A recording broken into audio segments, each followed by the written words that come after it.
کہ قربانی نام ہے جانور کا ذبح کرنا، نماز عید اضحیٰ ادا کرنے کے بعد قربانی کریں اور خالص اللہ کی رضا کے لیے کریں، تب ہماری قربانی ہے، اس میں کوئی دکھاوا نہ ہو۔ انہیں صفا اور مروہ پہ دوڑنا ہوگا، 7 چکر لگانا ہوگا، تب ان کا وہ حج مقبول ہوگا، حج قبول ہوگا۔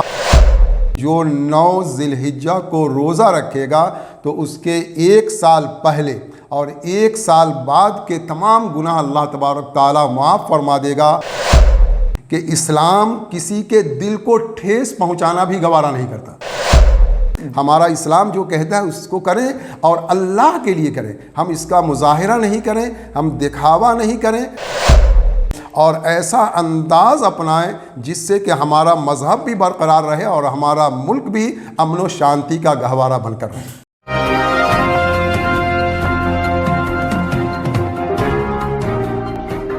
سلیکٹ 24 نیوز میں آپ کا سواگت ہے۔ میں ہوں محمد صادق۔ آج ہمارے ساتھ ایک ایسی شخصیت موجود ہیں جو بقرعید کے تعلق سے بہت کچھ آپ کو بتائیں گے، چونکہ بقرعید ایک ایسا تہوار ہے جو ہر مسلمانوں کے لیے، ہر اسلام کے ماننے والوں کے لیے ایک اہم تہواروں میں سے ایک ہے، اور اس کی اہم جانکاری اگر ہم تک نہیں ہے تو ہم بہت ساری غلطیاں کر بیٹھتے ہیں، جس کی وجہ سے ہمارے جو قربانی کے مسائل ہیں اگر اس کو ہم نہیں جانتے ہیں تو بہت ساری ایسی غلطی ہو جاتی ہے جس کو لے کر کے ہماری قربانی میں کمی آ جاتی ہے۔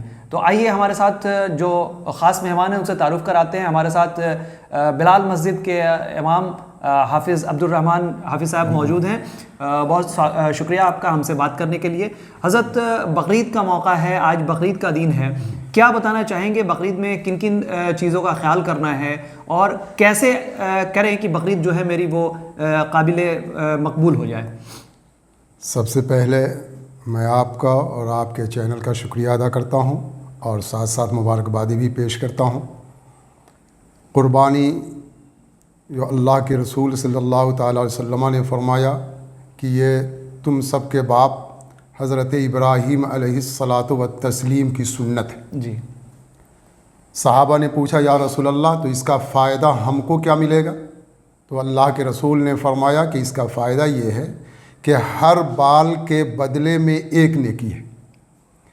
تو قربانی کا اصل مقصد ہے۔ جی۔ پھر اللہ کے رسول صلی اللہ تعالیٰ علیہ وسلم نے فرمایا، اور قرآن مقدسہ میں بھی ہے جی، کہ قربانی نام ہے جانور کا ذبح کرنا، لیکن اس کا خون اور اس کا گوشت، یہ قرآن ہے، لن ینال اللہ لحومها ولا دماؤها ولکن ینالہ التقوی منکم۔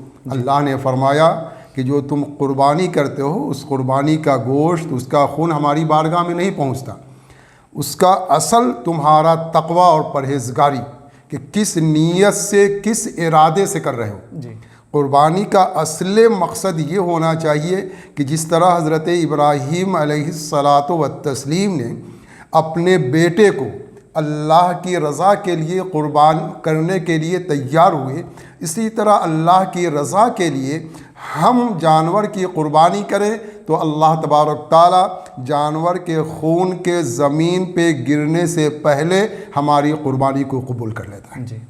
اور بہت سارے ایسے مسائل ہیں جس کو عام آدمی سمجھ نہیں پاتا ہے اور بہت ساری غلطیاں ہو جاتی ہیں، اس کے متعلق آپ کیا بتائیں گے؟ بقرعید کی نماز کے سلسلے سے ہو یا پھر قربانی سے ریلیٹڈ معاملہ جو ہے۔ تو بقرعید کی نماز سے پہلے اللہ کے رسول صلی اللہ تعالیٰ علیہ وسلم نے فرمایا کہ قربانی کے دن جو سب سے پہلا کام ہم کریں گے وہ نماز پڑھیں گے۔ جی۔ یعنی عید اضحیٰ بقرعید کی نماز پڑھیں گے، یہ سب سے اہم ہے۔ جی۔ اور پھر اس کے بعد قربانی کریں گے۔ پہلی چیز نماز، اور قرآن میں بھی آیا ہے فَصَلِّ لِرَبِّكَ وَانْحَرْ، اپنے رب کے لیے نماز پڑھیے اور قربانی کیجیے۔ تو اللہ کے رسول نے فرمایا صحابہ سے کہ آج ہم سب سے پہلے نماز پڑھیں گے اور اس کے بعد قربانی کریں گے۔ جی۔ ایک صحابی کھڑے ہو گئے جو دیہات کے رہنے والے تھے، دور کے رہنے والے تھے، اور ان کی نیت بھی بہت اچھی تھی۔ انہوں نے کہا اللہ کے رسول ہم نے قربانی کر لیا، جی، اور ہمارا مقصد یہ تھا کہ جو ہمارے آس پڑوس میں پڑوسی ہمارے ہیں وہ سب کے سب غریب ہیں، ان کو گوشت پہنچ جائے۔ تو اللہ کے رسول نے فرمایا کہ نہیں،